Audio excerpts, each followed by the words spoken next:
की डेटिंग ऍप्सवरती जाण्याचं जे काही प्रमाण वाढलं गेल्या 5 वर्षात 20 लाख लोक होती ती आता जवळपास 82.4 लाख लोक आहेत. इंडिया टुडेचा सर्व्हे आहे.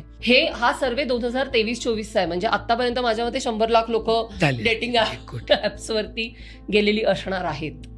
डेटिंग ऍपवर कोणी लग्न जुळवण्यासाठी जात नाही, तर तिथे सुद्धा फर्स्ट टाइम असं लिहितात. मग त्याची हे जास्ती त्याला डिमांड, हाय प्रोफाईल.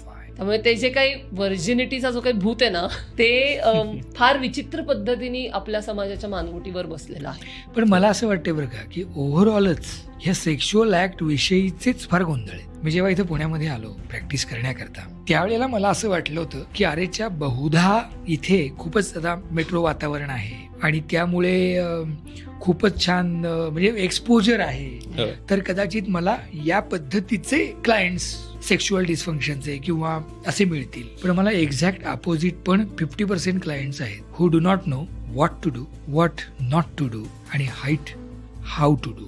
बापरे.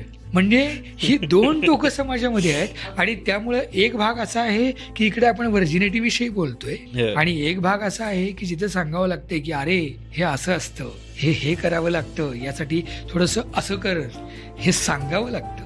त्यामुळे मला असं वाटायला लागले की ओव्हरऑल ही जी साधी सिंपल सहज एक निखळ साक्षात्कार, निखळ आनंद देणारी जी काही क्रिया आहे, या क्रियेकडे एक भाग असा बघायला लागलाय की अतिउपभोग्य वस्तू म्हणून, आणि त्यातनं काहीतरी हँकी फँकी आनंद काढण्यासाठी ते काहीतरी विचित्र वागतायत. आणि एका बाजूला एक पिढी अशी आहे किंवा याच पिढीतले काही भाग असे आहेत की ज्यांना हे बेसिकही माहित नाही आहे की अरे हे बेसिक आहे.